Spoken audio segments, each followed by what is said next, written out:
tábà tẹ̀ pọ̀ kó má ní bẹ́ẹ̀ yọ̀ ní ká má mọ̀ ara wa tí wọ́n bá bẹ̀rẹ̀ sí ní wọ́n máa ń dúró ẹ dárúkọ yín ẹ dárúkọ ibi tẹ́ ẹ ti wá síbí àti iṣẹ́ tẹ̀ ẹ ṣe jù bẹ́ẹ̀ lọ. ẹ ṣe. ẹ káàárọ̀ ọmọ wa. ẹ káàárọ̀. orúkọ tí mo bá ṣe ìlú ìgbà yẹn wá láti ṣe.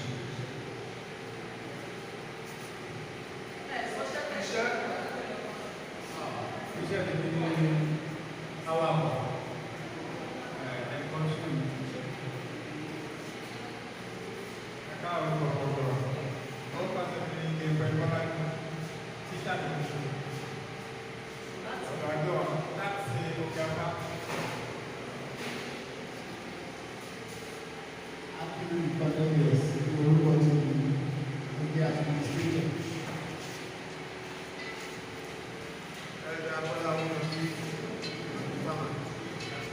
Láti àdúgbò ìjà ìgbòho ní ìlọ. Orúkọ àwọn Táíwò Máṣọ́wó. Assistant CS ní Seminary ní wá láti àgbà. Orúkọ mi ni Akíngbolúgbé Adéṣuyè Hotmail. Òṣìṣẹ́ olúwa ní ní ìjọ Celestial Church of Christ. Celestial Church of Christ ojú olúwa wọ̀ ọ̀rẹ́ parish ní Ìkòròdú. Orúkọ mi ni Ọlátúnjí Adéjì àti Ìkòròdú ló ti wá. Ṣáàkì.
Orúkọ mi ni Mọ́ṣọ́pẹ́ Adébáyọ̀. I'm a media person, photographer, videographer from Abúlé-Ìgbàyà.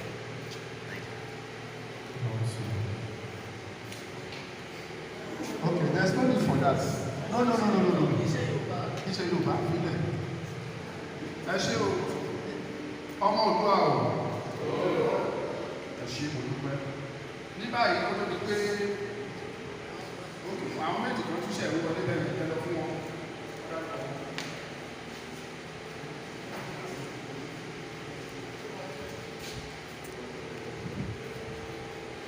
Orúkọ mi ni Akẹ́bọ̀lá ọ̀pọ̀ sí wọ́n láti nọ́mbà wọn púpọ̀ ṣọlá nílẹ̀ ìlú. Ó jẹ́ awakọ̀ tí wọ́n ti ṣe orúkọ.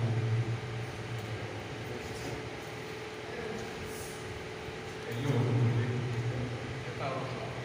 Mo wá láti ṣọlá láti ṣe wá orúkọ mi ní Olúṣẹ́gun Grace Olúṣẹ́gun Àìká.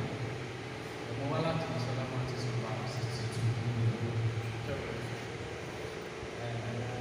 Iṣẹ́ driver ni wọ́n ṣe. Ìrètí ń bẹ nínú ìlú ní ilẹ̀ Oòduà ní oṣù máa fi dín ìlú wa. Ṣojú òtítì wa ààrẹ ṣe lásán.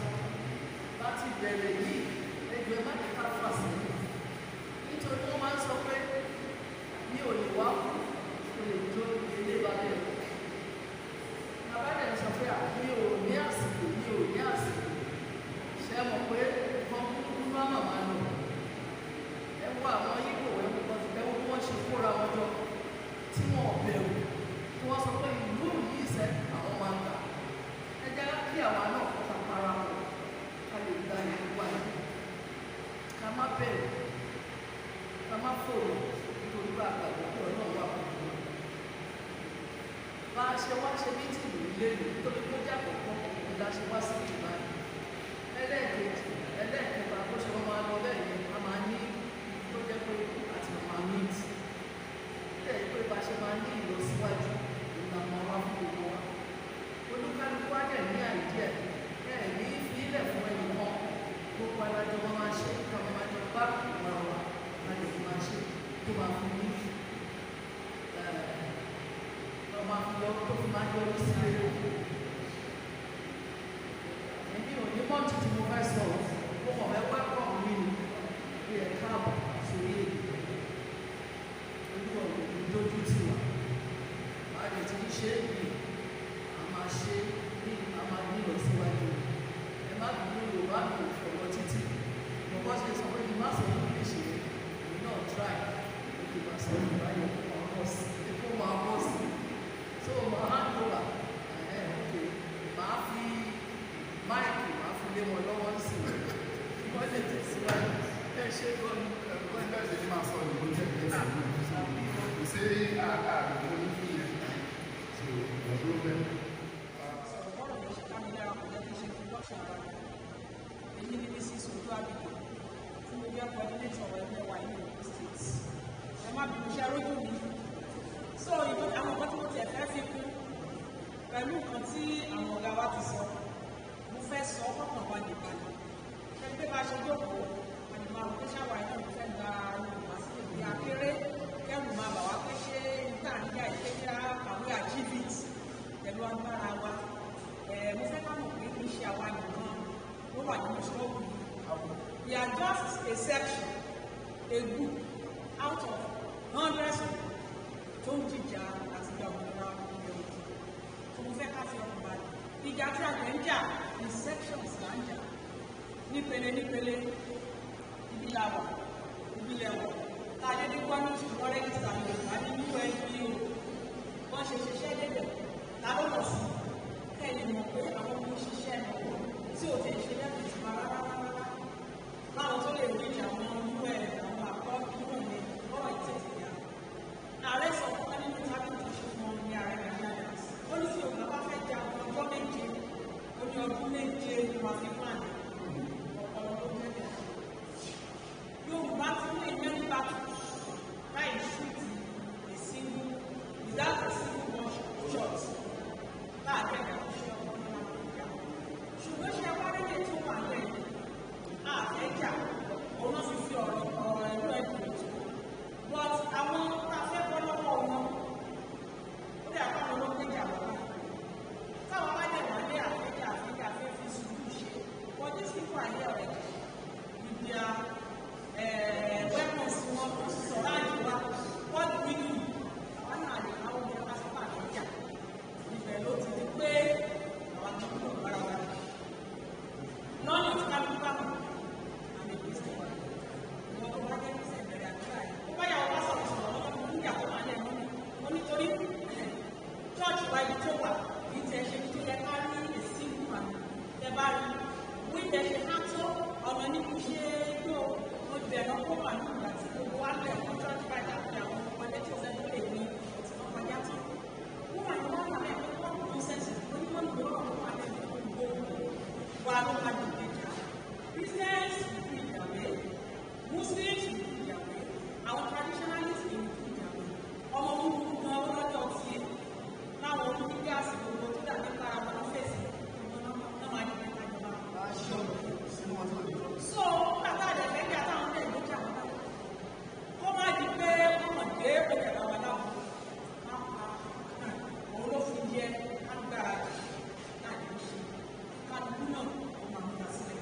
Tó a lè sọ pé ó máa ya ní ìlú nílé lọ́jà ní àwọn tó ń jẹ. Bàbá kan fẹ́ gbógun lọ. Ẹ̀tọ́ bá gbógun wá bá wa, wọ́n lè gbà wá ní ìlú àpọ̀.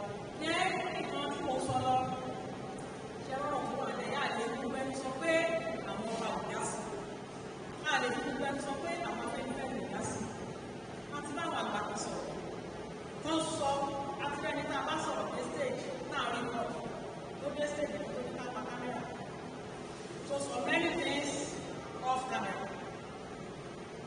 Many of them, wọ́n ṣe àtúrà ìkọ́wà very careful because of the type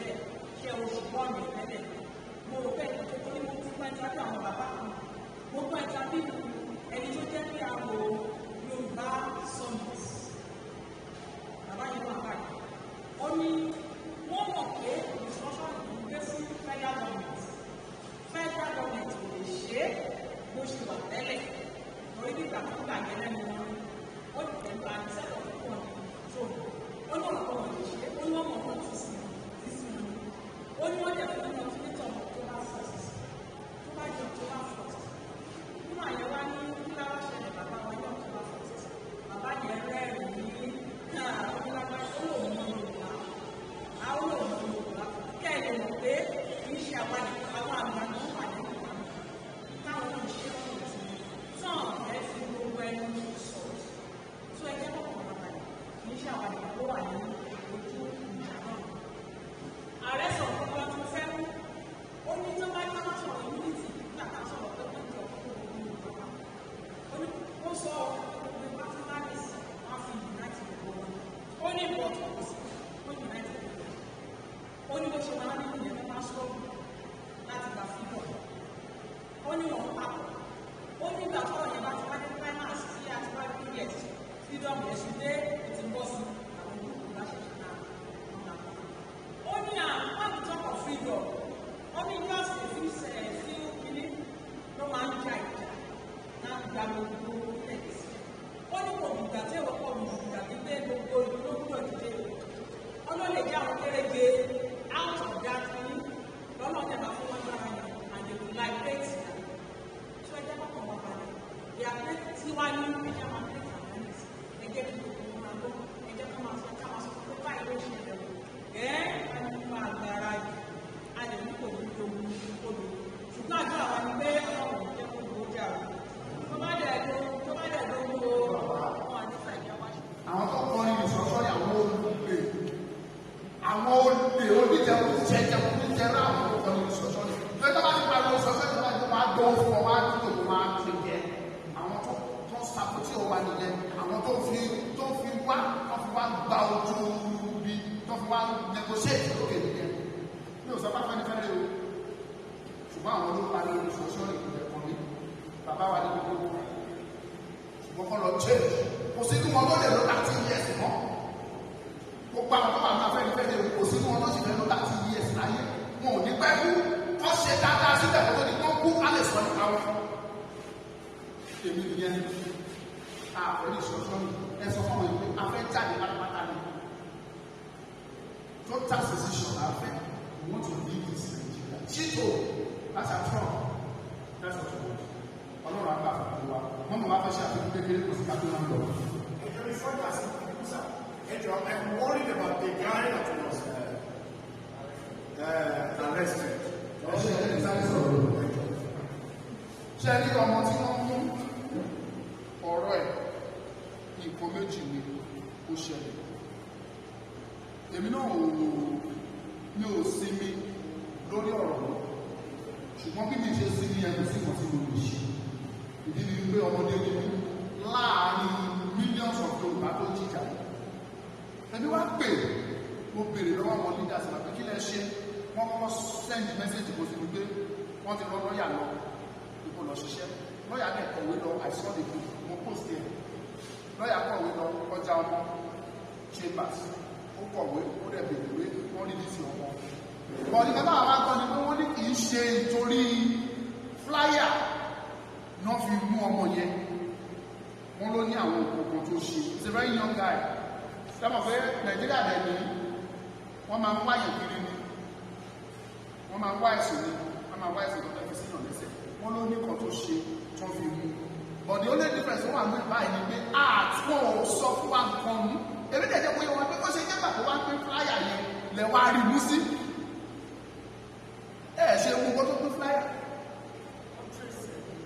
ṣùgbọ́n èkó possible wẹ́n fẹ́ ṣe lọ́ọ́ trace ẹ̀ wá síbẹ̀ tó fi rí so mo believe pé tó bá jẹ́ pé ọ̀rọ̀ flyer yìí ni tó bá jẹ́ ọ̀rọ̀ flyer ni ààrẹ fúnra ẹ̀ ti kọ́ mi orí mo gbọ́ lẹ́nu ààrẹ àná pẹ́ bèrè bọ̀tà ìráyè orí wọ́n lọ bí kan láti ìlú ìgbẹ́ wọ́n lè dá wa lóhùn ìbábẹ̀ gbogbo lẹ bá dé ṣùgbọ́n mo ti pè wọ́n before then wípé kí ló ṣẹlẹ̀ lórí ọ̀rọ̀ ọmọ yẹn wọ́n dẹ̀ sọ pé iṣẹ́ ń kọ́ lórí ẹ̀ Professor Banji Akintoye ti kọ́ mi ààrẹ ti kọ́ mi àwọn tó wà ní òkè òkun lọ́hùn torí àwọn tó wà lókè òkun gan iṣẹ́ yẹn káwọn lára ju àwọn táwọn àlé lọ gbogbo eléyìí tí mò ń ṣe àwọn tó wà lókè òkun ló fún mi ní inspiration tí mo fi ń ṣe ní ìsọpọ̀wọ́ mọ àwọn tó wà lábúrò náà wọn fẹ́ sẹ́ni owó wálé àti sẹ́ni owó máa ń wọ́ lára ṣùgbọ́n inspiration kan ní gbogbo wọn ló ń gbádùn bí tó wà tó bá rọ pé àwọn gbádùn wọn ní dásí wa ń bí ṣùgbọ́n wọ́n ṣe ń gbádùn tó yẹn wọ́n mọ resources tó wà níbi táwọn wà wọ́n rí pé kò tó kọ́ta ní nílẹ̀ Yorùbá òun ló jẹ́ kó ká wọn lára o